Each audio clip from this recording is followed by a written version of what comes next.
Olá, sejam todos bem-vindos ao nosso Pod Carreira em Foco. Hoje nós estamos recebendo uma convidada super especial. Ela é formada em pedagogia, psicologia, é mestranda em educação pela PUC, atua como cantora e é militante das questões raciais. É com muito prazer, com muito carinho, que eu quero acolher nesta noite a Natália Muller, uma mulher extremamente empoderada, inteligentíssima, né, com uma voz e uma oratória maravilhosa. Seja muito bem-vinda. Muito obrigada. Isso fica por conta dele, tá? Tudo isso que ele disse fica por conta dele. Mas eu agradeço também o convite, foi muito bom, né? Reencontrá-lo e saber desse projeto, né? Tão bacana, tão legal e com tantas coisas e potências, né? Pessoas incríveis que já passaram por aqui, uma baita de uma responsabilidade também. Né? Legal. Hoje a gente vai bater um papo, né, Natália? Sim. Você atua na área da pedagogia, na área da educação, da psicologia, né, na área da saúde. A gente vai dar um enfoque hoje maior na área da educação, né? E como o nosso podcast é com esse foco em carreira, a gente vai dar esse foco na educação. Eu queria que você falasse um pouquinho para a gente como que começou a sua trajetória na educação? Como que você chegou até a pedagogia? Assim. Normalmente, quando eu conto essa história, eu sempre parto da ideia de iniciar a graduação em pedagogia, né? Só que aí, revisitando um pouco esse movimento, eu percebo que isso é uma história de vida, de parceria com a educação, né? Já fui presidente do Grêmio Estudantil da escola, porque eu já vinha desse movimento de acreditar na educação como um processo importantíssimo na mudança, né, de uma pessoa em relação a si mesma, em relação ao mundo, na mudança social. Então, eu penso que parte daí, né, desse meu vínculo com a escola, que sempre foi muito forte. Só que esse marco mesmo de ingresso profissional, ele parte da graduação, mas parte de uma mudança de vida muito grande. Né? De um processo de autodescoberta, de um processo de autopercepção, de uma vida que mudou totalmente por completo, né? Depois, eu já era mãe, inclusive, né? Então eu já vinha de um outro nível de realidade. E eu ingresso na universidade com este olhar, porque eu vinha, por exemplo, das artes, que sempre gostei, né? Sempre fui muito dedicada às artes. Vinha do design, da área da publicidade, e aí eu me encontro pós-maternidade num lugar de, é isso que eu quero mesmo? Né? Aos 20 e poucos anos, que eu acho que é uma idade muito propícia para a gente pensar sobre essas questões, é isso que eu quero mesmo? Né? E aí eu revisito a minha história de vida. E aí eu percebo que eu sempre estive vinculada à educação. É quando eu tomo essa decisão de não, eu vou para a sala de aula. Vou para a sala de aula. E esse espaço da educação me fez pensar, foi ampliando a minha visão e minha perspectiva em relação ao mundo que eu mesma vivia. Né? Me fez enxergar muito mais. Né? Paulo Freire vai nos dando essa dimensão, esse olhar, né? De que a gente sai do nosso mundinho, do nosso universo e parte para um universo muito mais amplo, de entender o mundo, o movimento do mundo e conversar com esse movimento. E eu fui para esse caminho. Que Né? legal. E quando que você uniu a pedagogia com a psicologia? Porque veio a pedagogia Sim, primeiro. veio a pedagogia primeiro. E como que foi como foi o despertar dessa vontade de fazer psicologia também? Dentro da universidade ainda, fazendo pedagogia, eu me encontro com a discussão sobre desenvolvimento infantil. E eu percebo que dentro do currículo da pedagogia, esse tema ele é bastante estreito. Então, ele tem espaço dentro do currículo, a psicologia da educação, mas ainda é muito estreito. Né? A gente se dedica a outras faces da educação. E aquilo me interessou muito. Né? Eu tive uma professora inesquecível, a professora Silvana Lapietra.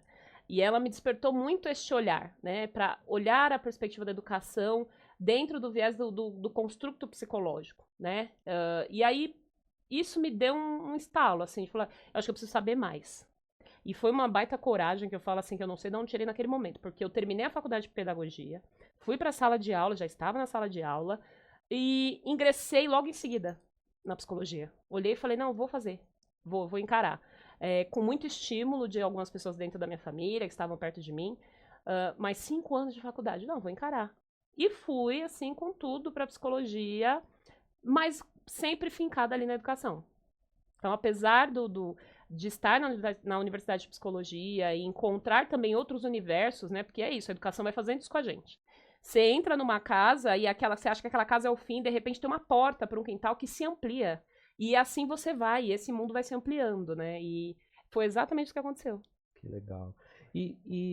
Trazendo essa perspectiva da pedagogia e da psicologia, e você como militante das questões raciais, é, como que fica esse diálogo, por exemplo, das questões raciais dentro da pedagogia e dentro da psicologia, de forma assim, geral, né? Quais as contribuições da pedagogia e da psicologia dentro dessa dimensão mais racial, assim? Vou dizer para você que eu acho que não existe, na minha concepção, uma discussão que envolva educação e psicologia que não seja atravessada por questões raciais, né, no Brasil.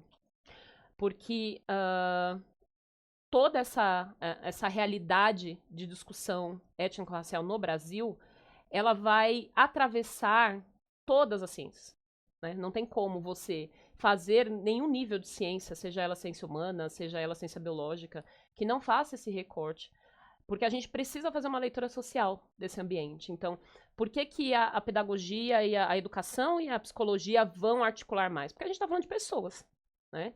Então, com certeza a gente vai discutir isso. A gente vai discutir a história, a gente vai discutir os atravessamentos, né, sociais, os marcadores sociais na vida de uma pessoa que está inserida na educação.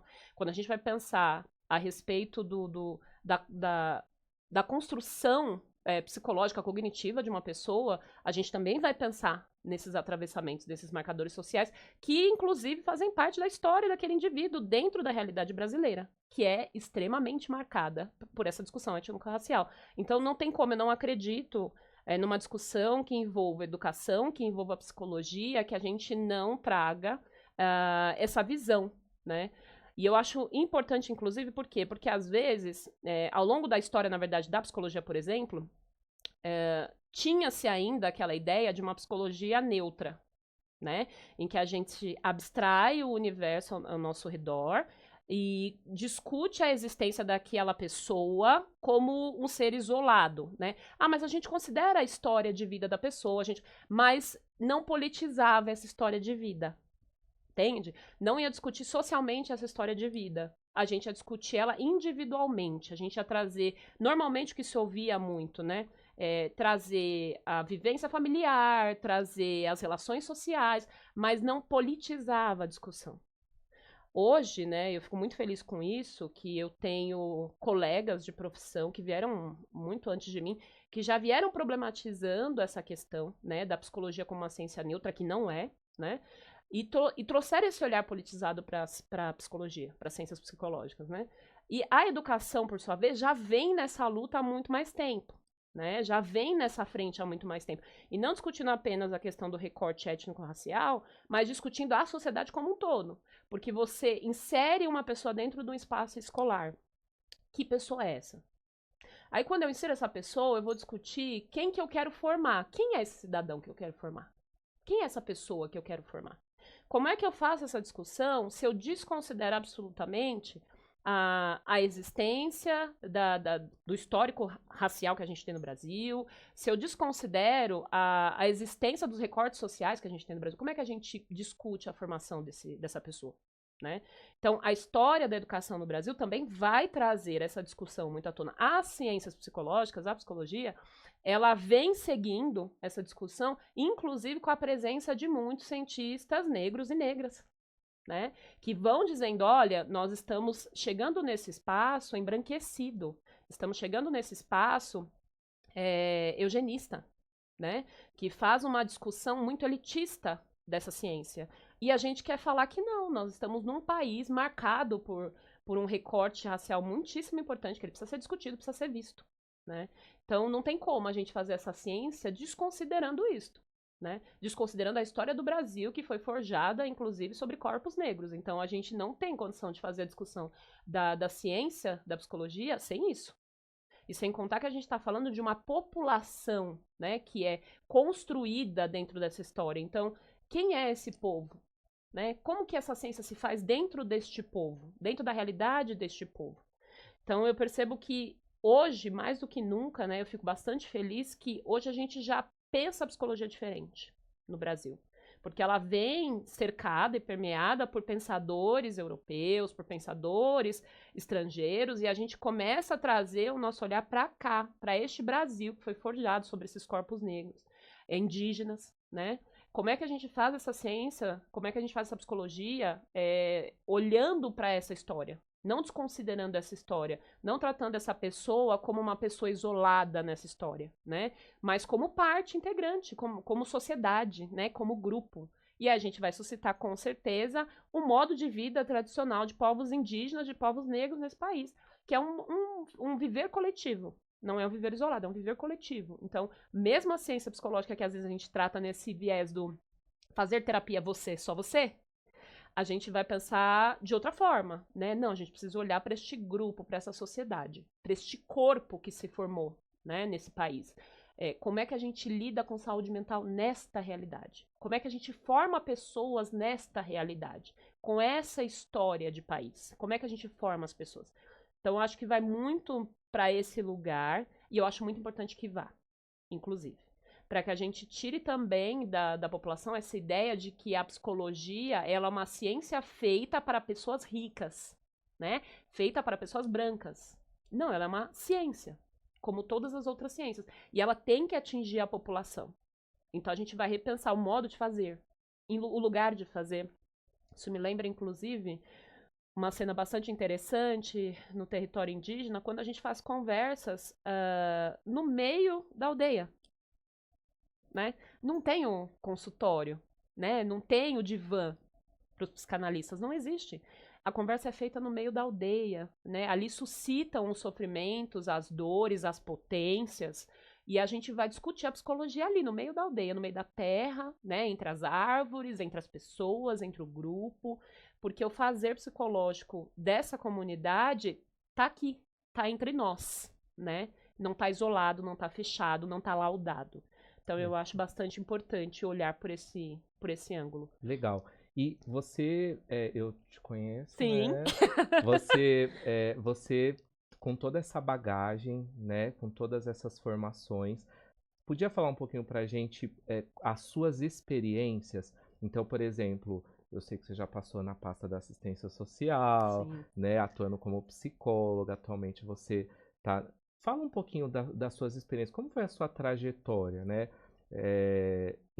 Quais os espaços que você passou, né? Na assistência social, eu sei que você atuou com os indígenas. Fala um pouquinho para o pessoal que está escutando, né, esse podcast, as possibilidades da atuação de um pedagogo, de um psicólogo. Sim. Com esse olhar, né? Sim. Como eu havia dito, eu venho de uma formação que enxerga sempre o todo. Né? Não a pessoa isolada, ela como uma ilha, não enxerga sempre o todo. Então, todo o meu movimento profissional foi enxergando este todo, foi vivendo no todo, né? A gente faz esses recortes específicos justamente porque dentro da política pública a gente tem as secretarias que cuidam de cada espaço. Mas mesmo nesses espaços eu sempre estive em articulação com todas as outras secretarias. Então, eu venho da sala de aula, né? Passo pela sala de aula como educadora do ensino fundamental, para assistência social, né, que é uma mudança de ambiente, que a gente diz, mas com aquele mesmo público, crianças e adolescentes. Né?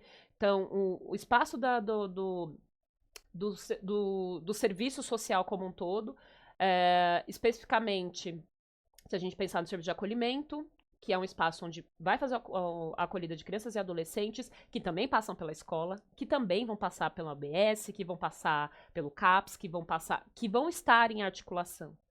O território indígena também, né? Fazendo uma acolhida bem mais voltada, apesar de fazer a acolhida da comunidade indígena, né? Da TI como um todo, mas visando sempre o acolhimento de crianças, adolescentes e mulheres, que a gente acrescenta, né? Nesse grupo. E atualmente dentro da educação especial, na Secretaria de Educação, né? E aí eu fico olhando para isso, assim, a gente tem esses marcadores dentro da política pública, né? Então, se a gente for pelo marcador, né? Foi educação, assistência, educação. né? Só que quando a gente está lá dentro, a gente percebe que essas políticas se conversam sempre. Então, não tem como você atuar como uma professora, uma educadora dentro de sala de aula, sem articular com assistência. Porque essa família, essa criança que passa pela sala de aula, essa família também é acompanhada pela saúde, também é acompanhada pela assistência. Então, a gente está sempre em articulação. Quando eu vou para o serviço de acolhimento, quando eu vou para o território indígena, você também vai encontrar uma criança ou adolescente que está institucionalizado. Ele também passa pela escola, ele também passa pela saúde. Né? No território indígena, a mesma coisa. Aquela comunidade também é acompanhada ela é acompanhada pela assistência, mas ela é acompanhada pela educação, ela é acompanhada pela saúde. Então, a minha vivência profissional, eu costumo dizer que ela foi uma vivência, e é uma vivência em rede, né? É uma vivência coletiva, porque a gente está oficialmente dentro de uma secretaria, de uma política específica, articulando com todo o território, Que com todos legal. os serviços. E a sua última experiência agora é um trabalho com inclusão. Isso, com crianças com deficiência. Crianças com Certo. deficiência na área da educação. E aí, quais são os desafios que você vem observando na atuação com esse processo de inclusão na educação? Eu vou dizer que eu foco bastante este olhar hoje para a criança e o adolescente com deficiência, acrescento adulto, porque a gente atende CIEJA também. Contudo, eu percebo que não é o desafio do processo de educação especial, né? É um desafio da educação. E o processo de educação especial faz parte desse desafio. Entendi. Né? Porque o modelo de educação, o sistema de educação, né? Ele vai ter os seus desafios políticos, inclusive. Né? Essa política pública disponível para a sociedade, ela ainda enfrenta suas mazelas históricas também. Quando a criança com deficiência acessa esse espaço, ela encontra, sim, um corpo docente, uma equipe gestora que já entendeu, né, a importância dessa criança com deficiência estar no espaço escolar, os ganhos e os benefícios da presença da criança, que é quando a gente quebra aquele isolamento que é outrora feito, né, de você ou deixar em casa, ou pensar num espaço específico para esta criança e para esse adolescente, e entender, mais uma vez, que essa existência comunitária diversa é muito mais benéfica do que esse isolamento. E com isso eu vou dizer que a gente não faz um acolhimento especializado, pensado, não. Tem uma frase que eu gosto bastante que ela diz que a gente vai privilegiar as diferenças quando a igualdade implicar em descaracterização. E a gente privilegia a igualdade quando a diferença implicar a exclusão. Então, dentro da educação especial, a gente faz essa ponte o tempo todo, né? Que momento que a gente vai trabalhar pensando nessa diversidade, nessa questão específica daquele estudante, às vezes um cuidado de saúde específico, às vezes um acompanhamento específico, que não vai ser igual de uma criança que lida como regular, porque existe esse termo, né, dentro da rede, uma criança regular e uma criança com neurodivergente, por exemplo, existe suas especificidades, né? E a gente vai pensar essas especificidades para que cada uma dessas crianças possam ser acolhidas e o seu processo educacional ser pensado de forma adequada. Contudo, quando a gente vai pensar nesse processo da criança dentro da escola, a gente vai observar, vai ter esse olhar de que é importante que ela conviva dentro dessa diversidade. Porque isso é um ganho tanto para as crianças que não são crianças com deficiência, quanto para a criança com deficiência. E isso a gente percebe no dia a dia, o salto que é no desenvolvimento, né? Porque aí você está fazendo um trabalho, um processo de cuidado de cognição, de educação, de socialização, né? De reconhecimento de si enquanto pessoa, daquela criança como uma pessoa, e reconhecimento do grupo a que ela pertence, né? Isso é fácil? De jeito nenhum. De jeito nenhum. Porque a gente vem de um enfrentamento dentro do processo de educação longuíssimo, né, de uma educação regular, né, que a gente tem dificuldade na alfabetização, dificuldade na adequação dos professores, dificuldade no próprio ambiente de trabalho, na política pública propriamente dita, como ela é desenhada, como ela é aplicada, na verdade. E aí você tem mais essa questão do processo de educação especial, né, que tem, como eu disse, tem o seu lado muito legal acontecendo, todo o processo muito bem feito, e tem os seus desafios, né? O preparo, a formação, como isso vai ser feito, né? Eu queria fazer um gancho dessa parte, porque a gente estamos na rede, né? E a gente conversa com alguns colegas, algumas pessoas, e eles trazem muito essa questão do desafio de gerir todo esse contexto, né? Então, por questões políticas, né? Questões políticas mesmo e estruturais, né? O professor muitas vezes ele é submetido a condições extremamente desafiadoras, né? Porque a gente sabe que a questão da educação especial ela exige, né, uma determinada atenção e às vezes o professor tem uma sala com acho que 30, Chega de 30 a 40, dependendo do estágio de educação. 30, 40. E como que a gente cuida, né, desses profissionais, né, que estão ali mediante um desafio posto, né? Como você bem disse, a política que está sendo desenhada para a inclusão, ela é necessária, né? E urgente. Mas também a gente para pensar nesses profissionais que atuam, né? A gente ouve falar muito essa questão do burnout, do estresse crônico, né, no ambiente de trabalho, principalmente nessas condições muitas vezes, que falta recursos humanos, que falta um suporte no sentido estrutural mesmo da coisa, né? Não é personificado, é Sim. estrutural, né? E como que a gente apoia? Como que a gente pode auxiliar esses profissionais, né, que estão na frente desenhando essa política pública, né? Eu penso que uma das grandes dificuldades que eu acho que todo mundo que trabalha ou já esteve como trabalhador no setor público é porque a gente enfrenta esses desafios políticos constantes, né, que não tem a ver, inclusive, com o indivíduo, com a classe específica, mas a maneira como a política é desenhada e pensada, a gente não sucumbir. Eu acho que é o grande desafio nosso. Eu acho que é muito difícil porque o dia a dia é muito desafiador. E às vezes tem uma tendência, justamente porque o corpo vai cansando, a mente vai cansando, né? A gente vai desesperançando, né?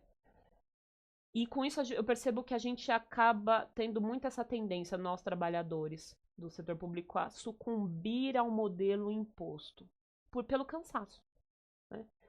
E o que eu tenho sempre trazido para as equipes com quem eu me encontro, com os grupos com quem eu me relaciono, é mais uma vez a gente repensar o movimento nosso de trabalho, tirando ele do processo individual e trazendo ele para o processo coletivo. Eu sou uma entusiasta dos movimentos em rede. Porque eu não acredito numa escola que dá conta de todas as coisas. E é mais uma vez, você quando trabalha com pessoa, né, essa pessoa ela tem uma esfera de composições na sua existência. Então, eu não estou falando, quando essa criança, esse adolescente chega na escola, ele não chega só com a questão pedagógica.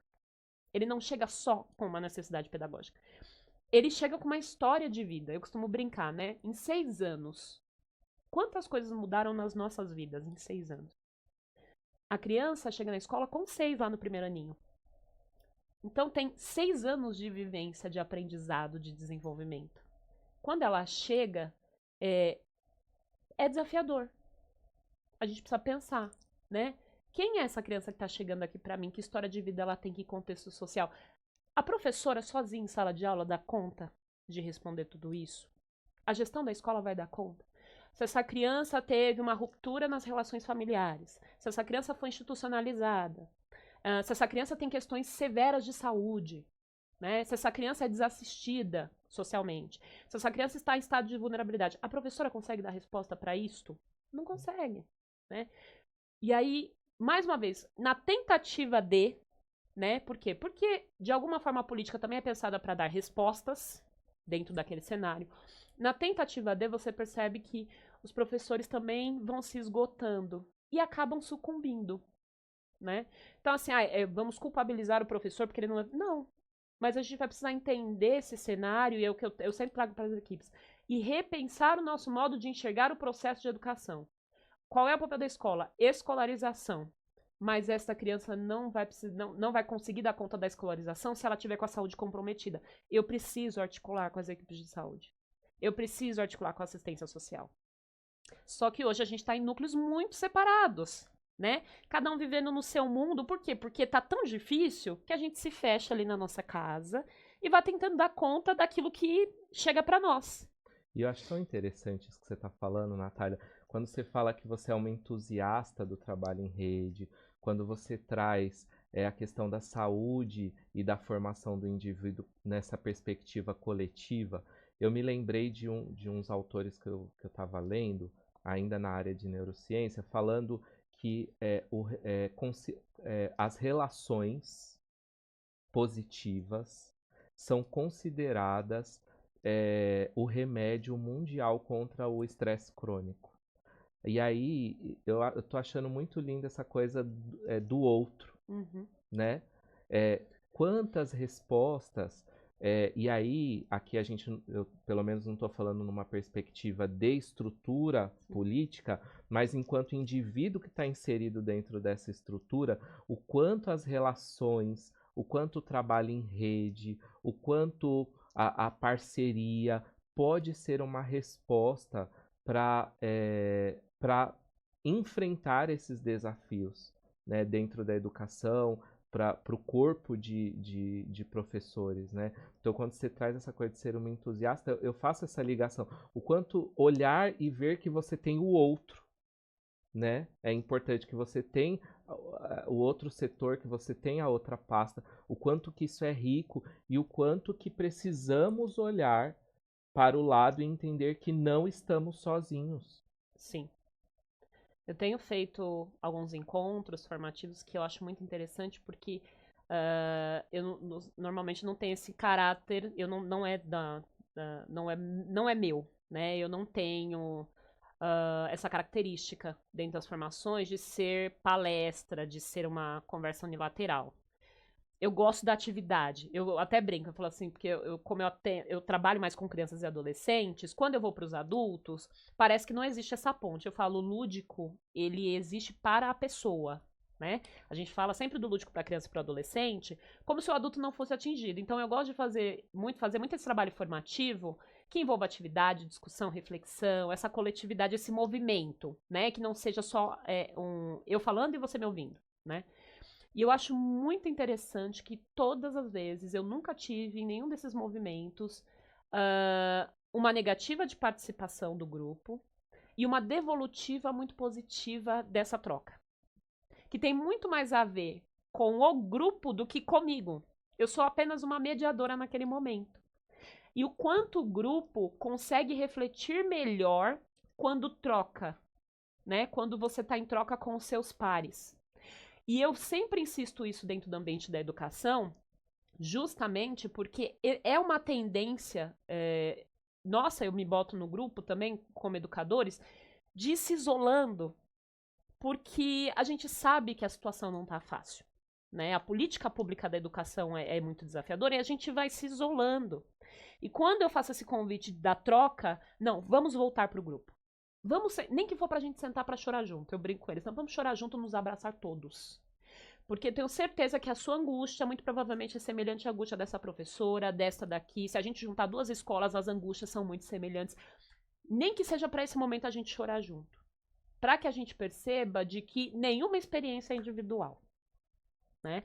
E a partir daí, a gente comece a construir uma educação em rede, que não envolva somente o professor, porque é isso que adoece normalmente. O professor se sente responsável pela formação integral daquele indivíduo e não tem condição de um professor ser responsável integralmente por um indivíduo e a formação dele completa. Porque não está sob o controle dele, né? Exatamente. Então, é isso. Eu li umas coisas referentes a isso também, que um dos grandes motivadores do estresse crônico no ambiente de trabalho são as disparidades. Então, por exemplo, o professor quer dar conta da educação daquela criança e adolescente, mas não é só isso. Porque para ele poder aprender em sala de aula, como você bem disse, ele precisa estar bem de saúde, ele precisa estar se alimentando, Exatamente. né? Então, mais uma vez, não dá conta sozinho mesmo, né? E entender isso é libertador para esses profissionais, né? Eu trago sempre para os professores a ideia de que o trabalho do educador não é salvacionista. A gente precisa ter isso muito bem trabalhado na educação. Porque a gente vem de uma lógica, principalmente trabalho de professores, psicólogos, né, como um trabalho quase que missionário, né, de que você escolhe por amor e a sua atuação é puramente afetiva, né? Ela não é técnica e você não é visto como um trabalhador. Então a gente tem resgatado com os educadores essa perspectiva do educador como um trabalhador de uma política pública, do psicólogo como um trabalhador de uma política, e dessa perspectiva de trabalho, a gente entender quais são as demandas reais e que compete a esse trabalhador, quais são as condições de trabalho, porque se eu coloco nesse viés salvacionista, de um trabalho quase missionário, eu tiro a perspectiva do cuidado de trabalho. Então, eu estou dando condições para esse trabalhador exercer essa profissão? Eu estou dando para ele a demanda correta? Porque qual é a demanda do professor? A escolarização. Mas, mais uma vez, a escolarização acontece uma criança que está com fome? Ela não acontece. Então, eu vou precisar articular com os meus parceiros de rede como é que a gente lida com essa questão da fome para que essa criança tenha condição de ser escolarizada. Mas eu não posso jogar sobre o professor a responsabilidade de responder a questão da fome. Porque o trabalho da escola não contempla, por exemplo, um trabalho residencial em loco. Isso é o trabalho de outros grupos da assistência, da saúde. Só que normalmente essa conversa não acontece. E quando não acontece, a escola fica ali naquela ilha, tentando dar resposta. E é muito triste que eu tenha encontrado muitos professores, muitos educadores nessa condição de eu me sinto frustrado porque eu acho que eu estou fracassando no meu trabalho.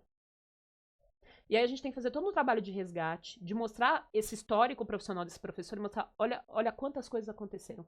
Quantos alunos você formou? Olha quantos desafios foram superados.